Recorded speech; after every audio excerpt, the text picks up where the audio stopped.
नमस्कार and welcome to Bharat FS. Elon Musk की company Starlink जो बेसिकली सैटेलाइट ब्रॉडबैंड के जरिए इंटरनेट प्रोवाइड करती है, इसे मणिपुर में यूज किया गया। और जो मणिपुर में यूज किया गया है ना, इसे जो मेती इंसर्जेंट ग्रुप है इनकी तरफ से यूज किया जा रहा था। और हाल ही में यहाँ पर जो मणिपुर की पुलिस है और आसाम राइफल दोनों ने मिलकर एक जॉइंट ऑपरेशन चलाई। इस जॉइंट ऑपरेशन में स्टारलिंक के जो डिवाइसेस है, फॉर एग्जांपल कि यहाँ पर राउटर पाए गए, जो इंटरनेट सैटेलाइट एंटीना है और वो पाए गए। इवन कि इसके अलावा MA4 assault rifle, grenades, bullets, ये चीजें इम्फाल के ईस्टर्न डिस्ट्रिक्ट जो खुनाव है यहाँ पर पाए गए। 13 दिसंबर की हम बात कर रहे हैं जब ये चीजें यहाँ से बरामद हुई है। और इस पर देखेंगे दुनिया भर के आर्टिकल्स आज के टाइम में पब्लिश किए जा रहे हैं, जहां पर एक क्वेश्चन मार्क उठाया जा रहा है कि इलोन मस्क की कंपनी स्टारलिंक के ऊपर में कि इसकी जो डिवाइसेस है ना, जो राउटर्स है, ये यूज किए जा रहे हैं मणिपुर में। इवन कि सोशल मीडिया में आप देखेंगे इसके रिगार्डिंग वेरियस जो तस्वीरें हैं, जो इमेजेस हैं, वो पोस्ट किए जा रहे हैं। अगर थोड़ा सा इसे जूम करके दिखाया जाए तो ये बेसिकली यहाँ पर वो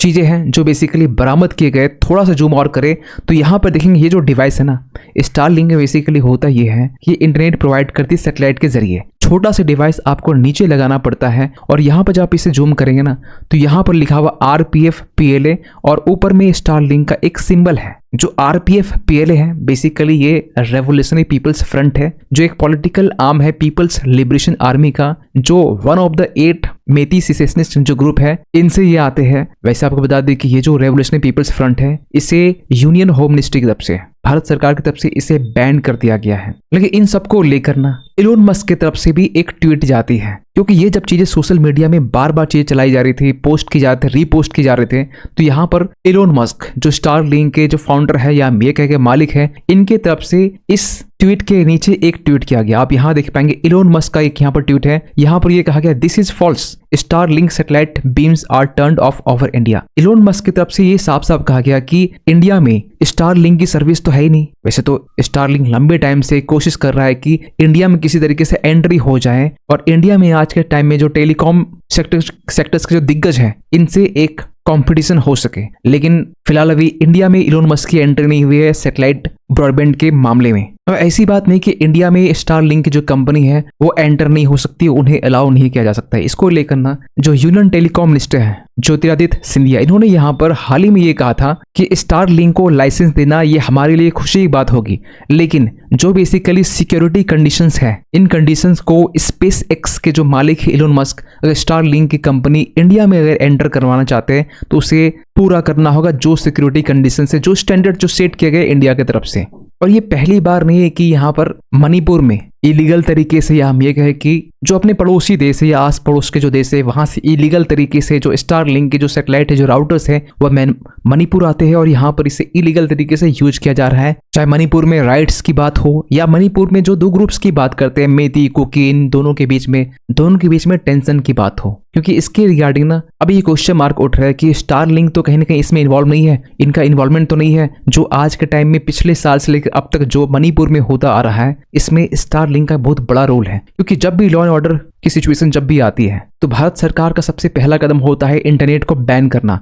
लेकिन ये जो स्टारलिंक की जो सैटेलाइट ब्रॉडबैंड है ना, ये डायरेक्टली ये तो बेसिकली इलोन मस्क की है, जो प्राइवेट प्लेयर है। और जब इसे इलीगल तरीके से यूज किया जा रहा है तो एक डिवाइस के जरिए, एक सिंपल एक डिवाइस के जरिए आसानी से इंटरनेट मिल सकता है और इसी का यहाँ पर यूज किया जा सकता है। वैसे आपको बता दें कि इसके पहले भी हम बात करें पिछले साल इसी पिछले मंथ की बात करें, जब यहाँ पर अंडमान निकोबार में जो सिक्योरिटी फोर्सेस है एक ड्रग्स से जो भरा कंसाइनमेंट है और वो कैप्चर किया था, जो बेसिकली स्मगलिंग की जा रही थी। और इसको लेकर भी आर्टिकल पब्लिश किए गए थे। ये नवंबर की हम बात करें जब इसको लेकर ना आर्टिकल पब्लिश किए गए थे। और ये जो स्मगलिंग केस था वो मेथ का था। मेथ बेसिकली पुराना नाम जो है इसका मेथाम्फेटामाइन है, जो दिखने में तो चावल के टुकड़े की तरह दिखता है, लेकिन इसकी जो कीमत बताई जा रही थी, ये जो स्मगलिंग की जा रही थी 4.25 बिलियन की, हम करीब हम इंडियन रुपीज में कहे तो ये 36,000 करोड़ की जो स्मगलिंग है वो हो रही थी। और ये कहा जा रहा था ये जो कंसाइनमेंट है म्यांमार से निकला था और अंडमान निकोबार की जो सिक्योरिटी फोर्सेस है वो कैप्चर की थी।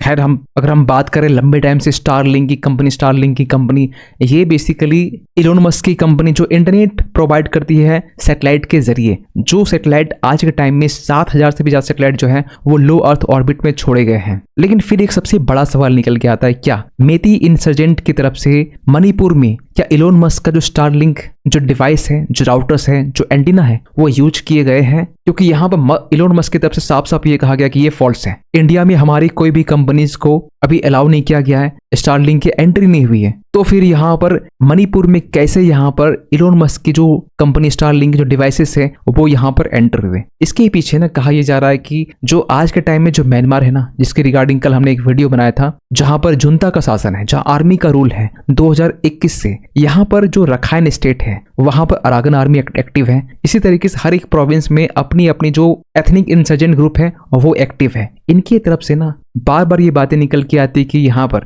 स्टारलिंक जो डिवाइसेस है, जो राउटर्स है, जो एंटीना है वो यूज किए जाते हैं। इसको लेकर वॉइस ऑफ अमेरिका ने भी एक बार आर्टिकल्स पब्लिश किया था कि म्यांमार में जहां डेमोक्रेसी तो नहीं है लेकिन इंटरनेट बैन होने के बावजूद भी यहाँ पर सैटेलाइट सर्विसेज यहाँ पर जो इंसर्जेंट ग्रुप है वो यूज कर रहे हैं। और ये हो सकता है कि म्यांमार और इंडिया के जो बॉर्डर है सटे हुए हैं, और इसी तरीके से यहाँ पर जो मेतीस ग्रुप के जो इंसर्जेंट हैं जो बेसिकली म्यांमार इंडिया बॉर्डर के आसपास में आपको देखने मिल जाएंगे, यहीं से ये जो डिवाइस है वो कहीं ना कहीं इलीगल तरीके से इंडिया में भी एंटर हुए होंगे। तो क्या ये सबसे बड़ा क्वेश्चन मार्क निकल के आ रहा है कि ये अलार्मिंग सिचुएशन हो सकता है इंडिया के लिए? देखिए, स्पेशली इंडिया की हम बात करें ना तो हम लास्ट के स्लाइड में बात करेंगे, लेकिन आपको बताना चाहते हैं कि अगर किसी देश में इंटरनेट बैन होता है तो यहाँ पर जो क्रिमिनल नेटवर्क है, एक्सट्रीमिस्ट जो ग्रुप है, ऐसी डिवाइसेस का यूज कर सकते हैं सरकार के खिलाफ में और किसी भी तरीके के जो लॉ एंड ऑर्डर को ब्रेक करने के लिए। क्योंकि स्टारलिंक आज के टाइम में पूरी दुनिया में कवर कर रहा है। इनकी जो सैटेलाइट है 7,000 से भी ज्यादा जो सैटेलाइट है वो लोअर अर्थ ऑर्बिट में रोटेट कर रही है। अब पूरी दुनिया को कहीं ना कहीं सर्विस प्रोवाइड करी। अलग बात है कि ऑफिशियल तरीके से इंडिया में एंट्री नहीं हुई, लेकिन हाँ इलीगल तरीके से जो इसके डिवाइस है वो आज भी यूज किए जा रहे हैं इंसर्जेंट ग्रुप की तरफ से। और मणिपुर में कहीं ना कहीं इसका यूज ज्यादातर हमें देखने को मिल रहा है। और सबसे बड़ा कंसर्निंग इसलिए भी है क्योंकि यहाँ पर जो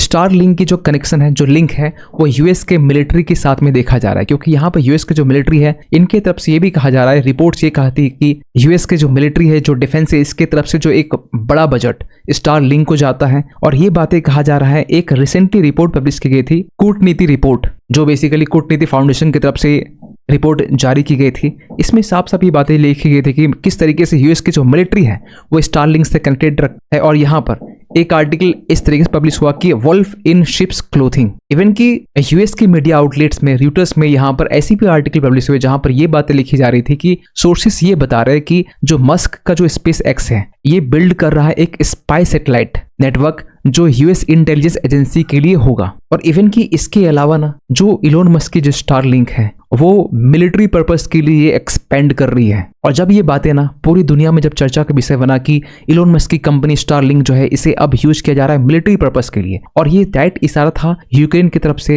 यूक्रेन में जो खासकर आज के टाइम में रसिया के अगेंस्ट यूज किया जा रहा है जो वेपन्स, इसमें भी कहीं ना कहीं स्टारलिंक का जो सैटेलाइट है उसका इन्वॉल्वमेंट देखा जाता है। ईरान में भी देखा जाता है। तो इसको लेकर जब बातें चली ना तो पेंटागन यानी कि यूएसए के ऊपर एक क्वेश्चन मार्क उठा, और इसको लेकर पेंटागन की तरफ से ये कहा गया कि फिलहाल तो अभी इस पर हम कुछ कह नहीं सकते। लेकिन स्टारलिंक का जो यूज है ना यूक्रेनियन स्ट्रेटेजिक टूल्स के तौर पर यहाँ पर किया जा रहा है, खासकर रसिया के अगेंस्ट में।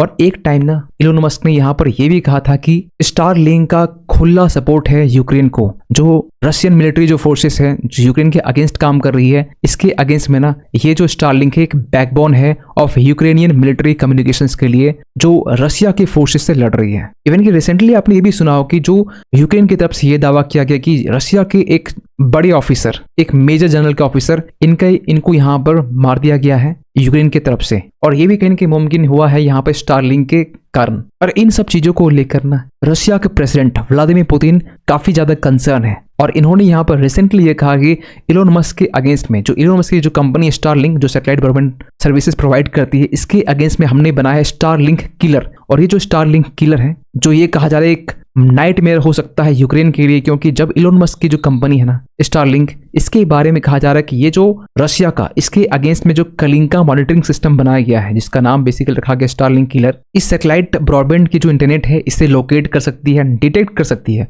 और इसे न्यूट्रलाइज भी कर सकती है। ऐसा दावा किया जा रहा है रशिया के स्टारलिंक किलर की तरफ से। क्योंकि ये जो स्टारलिंक किलर है जिसे बनाया गया है रशिया के ही एक कंपनी जो जिनका नाम है centre for unmanned systems and technologies, इनकी तरफ से डेवलप किया गया। और ये बहुत पहले की बात नहीं है, ये आर्टिकल 16 दिसंबर की है। और इलोन मस्क इस कारण भी यहाँ पर जो है आजकल न्यूज में बने हुए। इसके पहले भी आपने देखा होगा कि ट्रम्प के जीतने के बाद में इलोन मस्क और विवेक रामास्वामी को एक यूनिक पोस्ट दी जाती है, DOG, department of governance excellency के नाम पर। अब यहाँ पर न्यूज आ रहा है इलोन मस्क के स्टारलिंक को लेकर, जिसका कनेक्शन कहीं जिनके डिवाइस जो है ना इलीगल तरीके से या बिना गवर्नमेंट के परमिशन या अलाउ किए बिना यहाँ पर कुछ इंसर्जेंट ग्रुप की तरफ से यूज किया जा रहा है, जो एक्चुअल में इंडिया के लिए कंसर्निंग बन सकता है। ये दूसरी बार है जब यहाँ पर आसाम राइफल्स और मणिपुर पुलिस की तरफ से ये जो पूरा है ऑपरेशन चलाकर इसे सीज किया गया है। इसके पहले अंडमान निकोबार में देखा, लेकिन ऐसे बहुत सारे जो ग्रुप्स हैं जो आज के टाइम में इसे यूज कर रहे हैं, लेकिन भारत सरकार की नजर यहाँ पर नहीं है। खैर, आप क्या सोचते हैं पूरी इस अपडेट को लेकर कमेंट कीजिएगा। और जाते जाते एक क्वेश्चन आप सभी के लिए कि कौन सा शिपयार्ड यहाँ पर है जिन्होंने यहाँ पर बिल्ड किया सर्वे वेसल, एक जिनका नाम है